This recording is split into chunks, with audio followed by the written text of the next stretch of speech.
I'm Dr. Devra Davis, and I'm here in Australia talking about my new book, Disconnect. I'm an epidemiologist and a toxicologist, a fellow of the American College of Epidemiology and formerly the American College of Toxicology.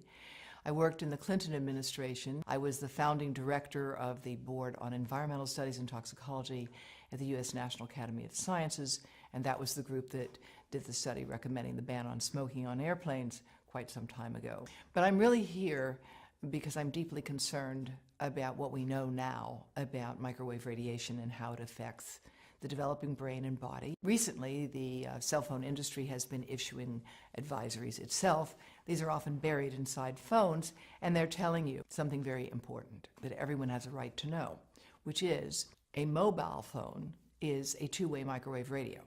It's never been tested for safety for long-term use, and because of that, Telstra has now begun to issue advice about using a headset, using a speakerphone. In America, Consumer Reports, a respected publication, has recently recommended that no one keep a mobile phone in their pocket. And that's because if phones were tested in the pocket, the levels of radiation from those phones would exceed the safety guidelines that are currently operating. Brain cancer actually is more than 200 different types of diseases. 200 different types. And it's a terrible disease. Most people don't survive it. Their lives are shortened by it. What we know about it is that ionizing radiation causes it. And we know that from studies of people who got heavy doses of X-rays for treatment for something and then went on to develop brain cancer 30, 40, or 50 years later. Studies have been done that have looked at what happens to neural stem cells, baby stem cells, brain cells, when you expose them to mobile phone radiation. And what those studies find is that if you expose those cells, you can look at their membranes, and you find the membranes are weakening and opening. And all of these tests have experimentally indicated that mobile phone radiation can damage human brain cells and cause more damage to young human brain cells than to old human brain cells. Because when you put that phone here, your head is the antenna. And half of the radiation from the phone gets into you. That's the modeling work that we've done at Environmental Health Trust, which shows that a young brain will absorb the radiation almost all the way through the eye of a 3-year-old, and even an adult 34-year-old, it will still get into this part.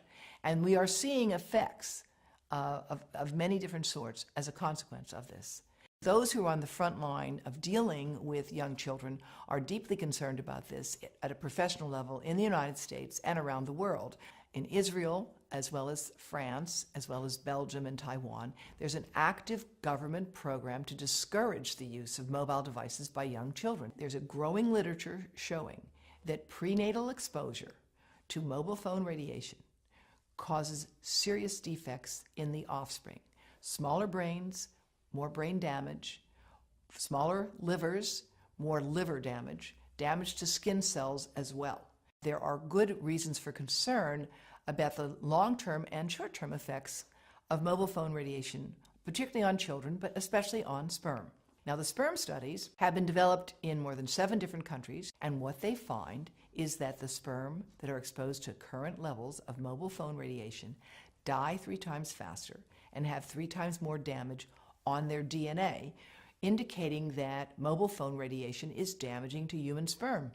More than 100 scientists have joined with me and with the chief of obstetrics and gynecology at Yale University Medical School. We have put together the Baby Safe Project, and they are handing out information to every pregnant woman that walks into Yale New Haven Medical Center, $4,500 a year, telling them how and why they need to avoid exposing the pregnant abdomen to mobile phone radiation. The breast cancer story in mobile phones is complex, as breast cancer is a complicated disease. Most of the women who get breast cancer are age 50 and older. However, growing numbers of young women are developing this disease who don't have any of the inherited risk factors for it at all, who have no family history of it, but they have one thing in common. They have all stored a mobile phone right in their bra. And in several cases, the tumors have developed right under the antenna of the phones. No phones are tested for little kids, for babies playing in their bouncy chair, for toddlers sitting in front of an iPad on an iPotty, for pregnant women holding these things over their bodies. There are no tests of radiation absorption. That's why we at Environmental Health Trust are doing that modeling now, and we would like to work, of course, with industry to further validate our models. But it's really critically important that we do this research, that we train people in this field, and that in the meantime, we join with other countries around the world, giving people safety information. You have a right to know that that mobile phone is a two-way microwave radio and should not be kept close to your testicles or your ovaries or your heart or your brain. And where we are with this issue today is where we were with cars and seatbelts. Australia has led the world in requiring seatbelts. It is leading the world with respect to handguns, and it can lead the world with respect to the right to know about mobile phone radiation. I'm very proud that Dr. Charlie Teo has issued a call for Australia to implement its current laws. You don't need a new law here. You've got the laws you need. You just need to implement them to give people the right to know about mobile phone radiation. And again, I'm delighted that Telstra's taken the first step. I think ARPANSA actually does have information on their website about how to reduce radiation by keeping your calls short and telling you how to use a headset and a speakerphone. But there needs to be a more concerted effort to communicate this, just like the Canadian Parliamentary Committee on Health has recently called for.